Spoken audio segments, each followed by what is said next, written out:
na adehye ye mamunyina achi ebiem. Ye sign mama kwaba eba Sompa 106.5 FM Accra so. Sabre ya yesi nkonwa de wote se enwumwei ebo a na ese ohun se Ghana Today bre na aso. Na said ye de bia ye no e de mamo Ghana Today no. Ye tena se na ensema hodo a ekoso ewo mai emu. De etwegu de obonkrata hodo mu online portals ahodo. Trending issues baby ya bi yetwa na yaba betena se ne yesi hu nkonwa na wonso a wo fie wutie no wahunu de yekoso sa bresu ye makwan ma wo wadwenkyere bi a wutimi edeba messages ahodo birthday wishes dedications a special enchia bi na wode mo bi no so wutimi de fa ye Facebook no so Sompa 106.5 FM Accra na wo de message no ato honom kama de amayen ye bekenkan ni nyina de amamu ye wi a na fei no ye bie phone lines no na wo wutifie nso wafre na wo de wadwenkyere wo dwumadie no so aba na adwenkyere ne ye enkomo a yedi wo program no so issues a ye discuss de obonkrata ne de aba news a ekoso na wo so de wadwenkyere abeto so na nye so obi abeka nasem no na wo ba be yi ano na fei ko wi ase na kwakwa eti se de ayampia to obi ni ade wo ba no ama okasa ne ho ate wo bre no so na wankwa na miyama yi wafirim na ayekama na anope ye nyame nko a na me ba bedi dwuma no abedwafo wa hanom sei Obrempong na kwaku ampoma odomankoma chiame na fe maame ye boa asiama abrewetia brunya edini de full sentence Oheneyere enono ono nso ewo fi hanom sei ntima me ma abedwafo akwaba na ensema hodo etwagu nso no yemfa emre mu kama abidafo memamwachi ya anua kechi menana beka se ya oburu santan na mapomu ye bokode ya hoye aso erade adom se ye hu anopai die na chese biaye na what your favorite color ya mtimu se koye pa sawa hu asa na se me sha black too much me me se na what your favorite color ya na nesu metintimu anya wan square for sa black na ya oh ni ti am se favorite color no lawyer for ahofade ni ti am se favorite color asa black na ya dos wo me wardrobe ni mu too much ipi shishe bi na de akola da cho beto ka no ka bi etwem o se me ka sa o sha se no otwi ka ties ni bi abi ye denyamia yo ye denyamia se na anope nkrata no ade wo mo se wo maye eyi ana chese wo mo committee mana minim se bia na no wo mo ye demonstration bio se wo mo meetem kwa de mpese me kan because afini ye nu ba bia well ade onso no de aba ne ye be ye hu adwuma ade ekura issues ne doso chasa what am I say ofa ba akokora ensempi enti daily guide wa hanom mehu se chronicle so aba na Oheneyere de ne de mehu onkrofo na okay mo ofa nom no oma enche obesi wo mo no all right Obrempong wona no pe won kasa enti ma mention se ewo sa ho ye chose men kasa ne ihu ati ase ma me fa chronicle efa enshase ewo hana ye chronicle what be about chronicle say kan John chapter 10 verse number 10 John 10:10 ti duru ho a BITMISE ya na why ne ntama maye why na ya hwa de na me ko shase de afimfimfin nam de aba no na me shase e de free center spread no na center spread we bia megina no page 8 galamsey nkomo no Western Regional Minister and what say ye free bibi real time river surveillance wono na wo toto de sese pa no de be yanka galamsey ho nkomo no maye ma no nyete say da bia na blue water guard for no makọ no maba na ye de ba akwa bam na ye de ba akwa bebom da bi nya da de lumba nwom ne akase wo mo de abewom wo ma na nya da bia da abiri bia from anapatu anapa na enkoyie pa sane ye be ya ebetimi aboa pa na amanam dwuma emfa mra kwan so nipa bi afa sa kwati kwan no so na wo mo fa oman no se nwa no yatimi atuo mu nyina eso sa na bibia atumi akoyie pa na ai yera to ba for symphony ne da hai na wo de aba ana wo kire se we ye yera kwaku kwatin kwakwaji man kwatin wono ye kwabre Abuasi East mom mrahye bedwani and worker say emprempren sani oman Ghana sikasem ne tie se yanhwe yie na yamfa ne ma bia ngugu na kwan mu na ne ma ntoto yie kakra mfa maye ne a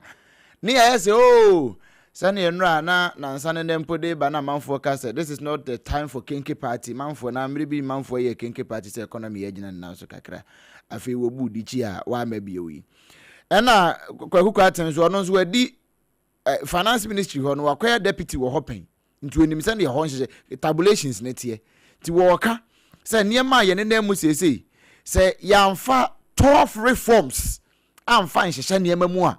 ne ye ya say oh we are out of the woods da ebeji yensem no ebe te se articulator ne tire apai na san fairly break na enama ka baby anka me dey fan de ho nye na enam sipa kwantemponum edi eno wonsam no eno de atoba for symphony abeto ha wasum na no se wotie saa afutuo no a ebekọ pa de amano ewo ahase na mame nsa machi kakra na fe mbra sam ka sam ehya se de afrimfimfin na fe me de abamachi na Bank of Ghana wono de $10 billion and one day ahye yesi dinum se be ye betimi akoyie nyame ne nka ewo aha ya Matilda Esia Sante wono na deputy governor Bank of Ghana ni mfuni da ha wo kirekire nsemu pa ene sane sidi no wanya ahoden no na amanfo nyina eka bie no ho nkirikire mu na wode aba na wuntumi ne trials no wo mo de aba court witness with onipa wo di adanse de atia wuntumi no wo say we were reclaiming and mining in Samra Boy Forest Reserve. Say, enye no nkwa se no na try and into one na first witness. Oh yeah. E wo case ni mu. Daily guard de kura de bai. Nti na o kire mu se ya de anu wo mo ye adwuma no wo na wo hu se concession na ye ono na de bre ne boss. Michael Jedu ayisi. General manager pa o na fede. Aye ade bibia dane ana say bibia dane ana say odi adanse tia na wura o da bi se nyese wodi tia no nyano na ka say opportunity ba say ya friend no as witness e wo case no one e call so person witness statement because one file dey ba no say che no since say on so ni osun bi esu nani o enyo no ne be kan say Samra Boy Forest Reserve e wona no mu didi ye bra no odidi no mu no de no hu se ho Forest Reserve afia ye che wo na be won se we de ma me nkoka na me nyimi ho mfrim na we mu ja na se Ghana mra na nka se ehwe mu ye ma me nkoma nim na mi me page 5 ha na wo de aba wo se ukopie mu a shaima adan bebre wo ho a ensese nka esi wo mu asisi adan no rof wo mbebu ni nyina to agu etiawa we yanka nkwachiri na nipa makomako enum bi woni ache won se wo mu koye kidnapping ni bi ya wo mo je 400,000 ransom e dey free abusuanfo a wo ma che wo ma de hye ne ho prosifo ache won tiawa ye mo prosifo aba so na prosifo adwuma wo mo bo no ekoyie pa ya na ba bi makomako bi na ya na problem won nso still adwuma wo mo bo no ekoyie pa prosifo munyi mo 3 na mame mfa se mufo adwempo ento aso wa ha na nsan ECG app no adwo auto use ECG app no Oheneyere na u use bi me de app ne de me nko ho app ne de me nko o ya na kan sensen mu o pa o bebresa na sen networking is very bad ane na semfo adwempo de abai Esquire wa ha de technical glitches of the ECG app must be addressed ntini Oheneyere kan one of the technical glitches ni bia inti se o to kanea bi o hetimi ebetimi atwa ne ho be 5 hours na mai ube hu se yatew se wo di momo na eto a ube hu se yatew umomo no but ube ko app ne so depending light ne mai enso yatew aye failed Bisi miri bi die bi o omo ni option fufuro bi hwese bi a wo kan ye duma na dwo da suom na wo se wo to kan a na ntontom wo ba na ntonton wo ba bi a wo te na hyew san gina mu nkran ha hyew sentina se se na amanfo afọ mo hadwe ene de kire ene se untimi mfa option ba ko nti wunya eyi na eno kra friend say de ye de toya prepaid card no enye card no se a mi se enu bi na ye use omo wo regulator bi a ase de ye de to nsuo no white kitwa bi nti eno na ye de to into app ni jimi a eno anse walodi momo no eguso oh sir yeah no de kocha o charge the battery no bi wo honso adwe ye de enye ni nyina na use we no otogu ni suwie no ma o code no ma o your friends a voucher bi na no ponche na bi o dia ye wo we ni so nti sa na no netie nti bi meter no ene na yi ana asesen no but power app na nkasa na o de tall light yeah I know about that nti say ansa na obenya voucher ansa bi yo ho a Oheneyere ansa wa hwa bi yo ho a oto a etimi kura ba street ye obi yo ho a oto app no so a ebugusu street still what the app no na eto ena ye obi yo ho nso a oto a gise ye ma voucher no na wa punch code very well ni nyina no couples with the app with the power app so na problem yi we ebetimi atwa no me so pa kona kwatena network service provider na one na ye adwuma no opa kwatena wo pu na pampam na fa ye still ema ebegina so saa so bi ho ane ya te omomu no na obehwe no na da ha say pending na ba fi adwuma enti ECG for over to you Jolati ho de no na Bank of Ghana nsam no ba ko wa ha Yera Johnson Asiama Pandit ni mfoni ne da ha yi wase most of the anamoka gold for reserve ni domestic gold purchase ho asem se hwan na de ba ye na ne ye ka se infaso aba so amoseda o se abai lusu 7 billion Ghana cedis in 2022 and 2024 ewo gold for reserve and domestic gold purchase program no mo enti who tell you hwan ka kire wo se abai mo ka wo ho ene 214 million per fa nchen a mo gina ho kasa ebinum yira 7 billion e ka bonko a 214 de e ya he a mo nkai hu se 7 billion e Ghana cedis and 214 million e dollars why nti e honsam no na mame ade bi wa ha Qnet Oheneyere o kai Qnet fu yi wo ma asam ne biem san wa ha page 2 chronicle e do de abai Qnet again me say Qnet for me ka o ma asam me nwie da nkokọ amane amehunu nti nia nipa bi fa mu on bedi mensam enye his lordship justice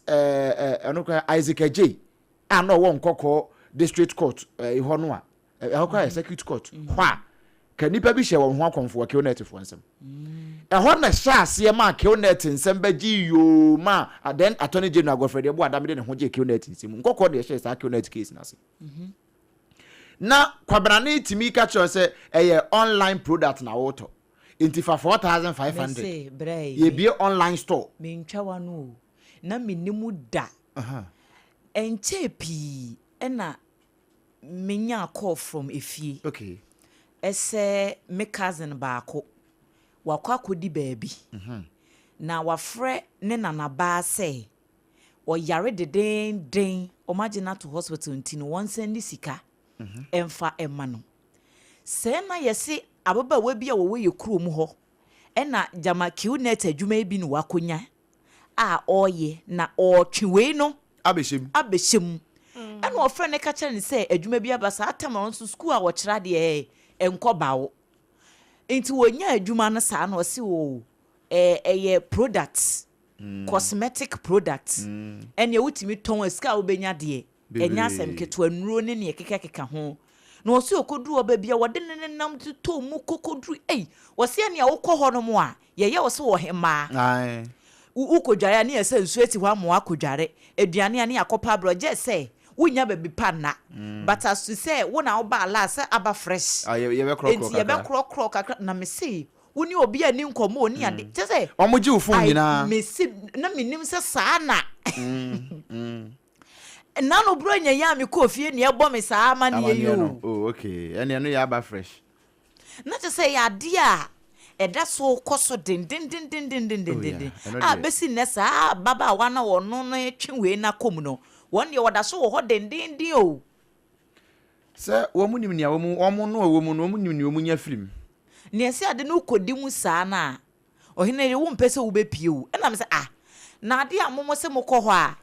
sika na wunya ne kura no anase whatever and try beka se twafre wo bi kacha ne se ne ho mfa no ye hia sika sei sika no se ye sende na eba enye wo nipa no wo account mu na beto wo enye dabi se omo ma obi account ebi okorate mi ka se de wo ko abrochire bi da ye de wo ko fa France ansa wada for it me for so France because I know say wo ba no kwasem e wom ni se wo de nipa mienu ana miensa ba ansa na wo ahya ase edi mfaso mesi we ne kura no wo de mienu miensa ne ko mpo a yesi sika na ye eba wo de ye se ye bema wo aduane edi but as to say wo personal account sika na ba betom no emmeto wo account mu but eba ebe mu ahu se sika na ba wote wo yesi wo nti wo adwene se wo ye adwuma save gu baby menchiro se ne wo ne tie si me mawuram ahwe wo madwuma nu mu so I wonder why people still do it se Obrempong na ekọ ya ye te say ye pyramid se ne pyramid etie se ne ye mrebi me nka ye tie fo ya men's good be ye no sa na ke unet ne tie tio wo na oba first ya se wonya nipa mienu yeah enti Oheneyere ne Adwoa wo se Oheneyere nso di nipa mienu ba na nso di nipa mienu na odo meba na so bia nso di mienu enti obi oba bia di mienu na fe me ma be ye o top boss eno no omo time so mi so ye top enti me ma be ye o top afi ye one number of people la say me build this nipa no wo masia then I'll start benefiting okay na say wo nso no enti ye was me make sure say me building moma munya nipa dodo wo de ne beba bia no o nipa no so nya bi ebeka ho na we ye beba bia se be ya se nipa 30 na o se be hyemase a minya se nipa 30 ne hyemase wi a afei no sika bi beba bia no eba me ho enti wo nso a waba mu na wo hu se afei de me ma hyase enjoy no e wo se wo nso utimi build it enu nti mo ko mu ntimi ma no aha enti na e na me ka say enti wo na boss ne kura nya nipa 30 no enti wo atoso num wo atoso nsia no enti wo na wo se wo make sure say boss ni benya ne 30 na wo so nya 30 because we already wo ko to your 5000 da 5000 no ka se wo kwa ahye o jawa akono o 5000 na shinti mo bi so metu ya 5000 bi no bi metu ya na wunya wo de enti we yi tu ya omo ba dodo no na wo wunya wo de sa na o madwuma he ne tie wo hu se ne omo nton hwe o minim so omo nton hwe ye be create niam wo social another enye app ni ye use o metimi atena ha create social media account amount a create sa online store ni bi e wo me phone yesu sisi e di amount sisi e na maka cho say logins ni enti e scam minim say scam enti no wo a wo nipa na wo di kan baaye no wo be wramu a ye ji uska enye oh yes at least 5000 me say nkoko as at 2021 na obi a wo kwa akoton wo ko pa adwuma see ye bi store amount na store na den ye be fa ni magum store no dey na be fani me see as 2021 e won kokko na kwabra ni free dade so enchi dade so abehye nkokko abetu ya 9000 Ghana cedis but no matter how I can say me ya bon de wura di hu nkomo adi hu nkomo still na nkrofo eda so ewom omo africa no omo do exactly ye kum am robbers what's the issue so nkrofo wuram ye bon nkrofo tu okum am wo am robbery ho so still nkrofo okum ena nipa 47 and a police for rescue them. Okay. Chronicle de honsem de aba. Wo mu nyina no sometimes ukodru ho na hwe some treat usika kodim. It is some ill treatment e di binom fam because unim say ugya usika no ho kope usika na hye. Na ubegya ho akwa no ombema wakọ. Ombema wakọ. Asin say Wabehu baby omotie. What the problem be ko? And what just say wo dwane adwoa ababa we be wo Kumase na ne kunuma memfa ne saa ya kyese woni ne tie akwada ba akokora mpo apiem na eya na at times no so mu ka se ye de wo tu kwan na emom obefa France ana obi wo ho a wo wo saa background banners bi nti wadanfo no watwetwa mfonyi ni ade waye videos ni ade asif so wa abrochire nti wo so company bi a omo befa wo no ebia wo trip no ho e ka na mu half also pay half of bla ti bi woni amotua ebia 13,000 ebia 15,000 enti obi wo kura ne maami ko bi na yakoton ye de my bana ko bi ama no se omo de support na okwa abrochire de abrochire acha by 2 years time oba be settle ne ma ebi wo kura abusuan fie na omo aton enti e ba sa na ababa wana de obeye ene so okwa na akoto fene mu ya je ne phone ya de ne ye nkuru ntudwuma ena bie mu so kura mpo na mpanyimfo na ho ne bi ne da ena won sent me wo mu kwan so a the moment I betra Ghana border ne no wo mu ebi wo hwa so kwakora ye de ade akyekyere woni ena bi won so baby akwan so ba e hye no so wona enti anajo no mo de wafa bom kwenti na anajo wutu kwan no yen fa na onim enti property ne dan kora edu ko wram no beti wani no na wadro wonim se koro we ye we anase bia ha ne ye fa ye anase ha ne ye fa ye enti wakwa akohye dem wo ye ma wompie nso ena pieces computers sisi wo manim